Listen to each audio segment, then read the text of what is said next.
অধিকৃত ওয়েস্ট ব্যাংকে সাইফুল্লাহ মুসাল্লেদ সাইফ নামের এক প্যালেস্টিনিয়ান আমেরিকানকে পিটিয়ে হত্যা করেছে অবৈধ বসতি স্থাপনকারী ইসরায়েলিরা। এছাড়া বসতি স্থাপনকারীদের বন্দুক হামলায় নিহত হয়েছেন অপর এক প্যালেস্টিনিয়ানও। শনিবার এক বিবৃতিতে এই তথ্য জানায় প্যালেস্টিনিয়ান স্বাস্থ্য মন্ত্রণালয়। এদিকে সাইফের চাচাতো বোন ডায়ানা মুসাল্লেদ এক বিবৃতিতে বলেন, সাইফের এমন অকাল মৃত্যুতে শোকাবহ তার স্বজনেরা। এ ঘটনায় স্টেট ডিপার্টমেন্টের কাছে দোষীদের আইনের আওতায় এনে তাদের দৃষ্টান্তমূলক শাস্তির দাবি তোলেন সাইফের পরিবার। অন্যদিকে ইসরায়েলি বাহিনী বলছে, বসতি স্থাপনকারীদের লক্ষ্য করে প্যালেস্টিনিয়ানরা পাথর নিক্ষেপ করলে দুই পক্ষের মধ্যে সংঘর্ষ হয়। শুক্রবার সন্ধ্যায় রামাল্লার উত্তরে অবস্থিত সিনজিল এলাকায় আমেরিকা ও প্যালেস্টাইনের দ্বৈত নাগরিক সাইফুল্লাহ মুসাল্লেদ সাইফের ওপর পাশবিক নির্যাতন চালায় অবৈধভাবে বসতি স্থাপনকারী ইসরায়েলিরা। প্যালেস্টিনিয়ান স্বাস্থ্য মন্ত্রণালয় জানায়, আহত অবস্থায় হাসপাতালে নেয়ার আগেই মৃত্যু হয় সাইফের। পরে এক বিবৃতিতে চাচাতো ভাইয়ের মৃত্যুর বিষয়ে বিস্তারিত তুলে ধরেন ডায়ানা মুসাল্লেদ। তিনি জানান, সাইফকে মারধরের পর তার মৃত্যু নিশ্চিত করতে তাকে 3 ঘন্টা ঘিরে রেখেছিল অবৈধভাবে বসতি স্থাপনকারী ইসরায়েলিরা। এরপর ইসরায়েলিরা ঘটনাস্থল থেকে সরে যাওয়ার পর সাইফের ছোট ভাই তাকে হাসপাতালে নেয়ার আগেই মৃত্যুবরণ করেন 20 বছর বয়সী সাইফ। ডায়ানা মুসাল্লেদ আরও জানান, ফ্লোরিডায় জন্ম নেওয়া সাইফ গত 4 জুন পরিবারের সাথে সময় কাটাতে প্যালেস্টাইনে গিয়েছিলেন।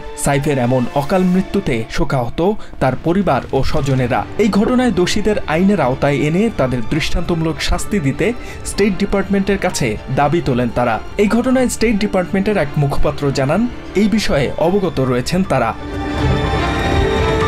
এদিকে এর আগের রাতে বন্দুক হামলায় নিহত হয়েছেন 23 বছর বয়সী হুসেইন আল শালাবি নামের আরেক প্যালেস্টিনিয়ানও। গুলিবিদ্ধ অবস্থায় গাছের নিচে পড়ে থাকা নিথর মরদেহ নিয়ে মিছিল করে প্যালেস্টিনিয়ানরা। এই ঘটনায় হুসেইন আল শালাবির মা জুমানা আল শালাবি জানান, অবৈধভাবে বসতি স্থাপনকারী ইসরায়েলের হাত থেকে বাঁচার শত চেষ্টা করেও রেহাই পাননি হুসেইন। এক বিবৃতিতে ইসরায়েলি বাহিনী জানায়, এই ঘটনার তদন্ত করছে তারা। তাদের দাবি, প্রথমে ইসরায়েলিদের লক্ষ্য করে পাথর নিক্ষেপ করেছিল প্যালেস্টিনিয়ানরা। অবরুদ্ধ গাজা উপত্যকায় ইসরায়েল আমেরিকা সমর্থিত ত্রাণ কেন্দ্রগুলো দিন দিন ভয়াবহ মৃত্যুকূপে পরিণত হচ্ছে। শনিবার রাফার উত্তরাঞ্চলের আল শাকুশ এলাকার আলটিনা ত্রাণ কেন্দ্রেই 27 জনের বেশি সাহায্য প্রার্থী ক্ষুধার্ত প্যালেস্টিনিয়ানকে হত্যা করেছে দখলদার বাহিনী। এদিন সকাল থেকে একাধিক ত্রাণ কেন্দ্রে ইসরায়েলি হামলায় 38 জনের বেশি মানুষ নিহত হয়। এছাড়া জাফা স্ট্রিটের তুফা এলাকায় একটি বাসভবন সহ পৃথক হামলায় আরও 49 প্যালেস্টিনিয়ান মৃত্যুবরণ করেন। এসব হামলায় আহত হয়েছে অন্তত 180 জন। প্যালেস্টিনিয়ানদের ভাষায় খাবারের জন্য ত্রাণ কেন্দ্রে ডেকে নিয়ে গাজাবাসীকে হত্যা করছে দখলদার বাহিনী। আলটিনা ত্রাণ বিতরণ কেন্দ্রে গিয়ে জীবন নিয়ে বেঁচে ফিরেন মাহমুদ মাকরম। বর্ণনা করেন নিজের ভয়াবহ অভিজ্ঞতার কথা। আমরা শাকুশ এলাকায় বসেছিলাম, হঠাৎ গুলি চালানো শুরু হলো। 5 মিনিট ধরে গুলি চললো, কারো মাথায় কারো বুকে। কোনো দয়া নেই। মানুষ ক্ষুধার্ত বলে ওখানে যায়, কিন্তু বেঁচে ফেরে না। এদিন সকালে আলটিনা ত্রাণ বিতরণ কেন্দ্রের আশেপাশে ইসরায়েলি স্নাইপারের গুলিতে 20 জনের বেশি মারা গেছে। আহত হয়েছে 150 জনের বেশি। মোহাম্মদ বারবাক এ সময় সেখানে উপস্থিত ছিলেন। গতকাল আমার ছেলে আমাকে জিজ্ঞাসা করে, আমি কেন আলটিনায় খাবার নিতে যাই না। আমি তাকে বলেছিলাম, সেখানে গেলে মৃত্যু অনিবার্য। তারা আমাদের বোকা বানায়। আল্লাহর নামে কসম খেয়ে বলছি, সেখানে খাবার বা পানীয় নেই।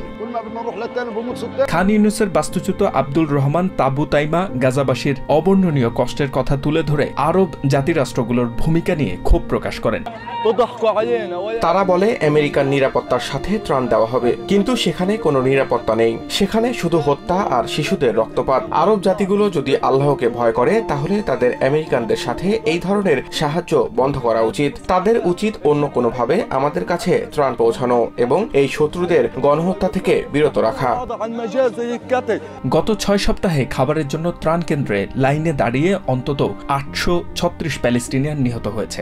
জাতিসংঘ বলছে, গাজায় জিএফএইচ এর ত্রাণ কেন্দ্রগুলো এক একটি মৃত্যু ফাঁদ। ইউক্রেনের বেশ কয়েকটি শহরে ব্যাপক ড্রোন ও ক্ষেপণাস্ত্র হামলা চালিয়েছে রাশিয়া। শুক্রবার দিবাগত রাতের এই হামলায় চেরনিভিৎসি শহরে অন্তত 2 জনের মৃত্যুর খবর পাওয়া গেছে।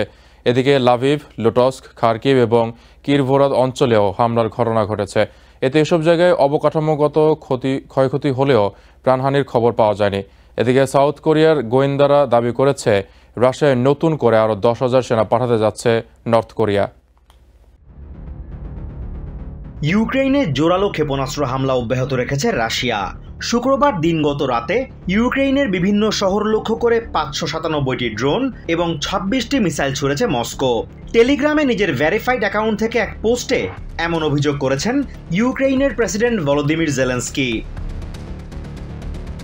ইউক্রেনের পররাষ্ট্র মন্ত্রণালয় জানিয়েছে চেরনিভিৎসি শহরে রুশ হামলায় 2 জন নিহত এবং 14 জন আহত হয়েছে।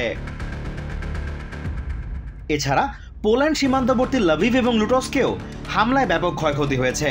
লাভিভ নগর কর্তৃপক্ষ জানিয়েছে সেখানে অর্ধশতাধিক অ্যাপার্টমেন্ট, স্কুল এবং মিউনিসিপাল ভবন ক্ষতিগ্রস্ত হয়েছে। তবে এই 2 শহরে হতাহতের কোনো খবর পাওয়া যায়নি। লাভিভের বাসিন্দা আলিসা ভেলিনেটস জানান রাতভর থেমে থেমে বিস্ফোরণের শব্দ পেয়েছেন। এ সময় প্রাণ বাঁচাতে বম্ব শেল্টারে অবস্থান করছিলেন তিনি। বম্ব শেল্টারের ভেতর থেকেই আমরা বিস্ফোরণ এবং ড্রোন উড়ে যাওয়ার শব্দ পাচ্ছিলাম, একই সাথে ধ্বংসযজ্ঞ দেখতে পাচ্ছিলাম। আমরা ভাবছিলাম আমাদের পাশেই কোথাও হামলা হচ্ছে। পুরো সময়টা অত্যন্ত উদ্বেগের মধ্যে কেটেছে। এর পাশাপাশি খার্কিভ এবং কিরভোরাত অঞ্চলে অবকাঠামোগত ক্ষয়ক্ষতির খবর পাওয়া গেছে। এদিকে সাউথ কোরিয়ার গোয়েন্দা কর্মকর্তাদের দাবি ইউক্রেনে স্থল হামলা জোরদার করতে রাশিয়ায় নতুন করে সেনা পাঠাতে যাচ্ছে নর্থ কোরিয়া। জুলাই ও আগস্ট মাসে রাশিয়ায় পাঠানোর জন্য অন্তত 10,000 সেনা সদস্যকে প্রস্তুত রাখা হয়েছে বলে দাবি করেছে সিওল।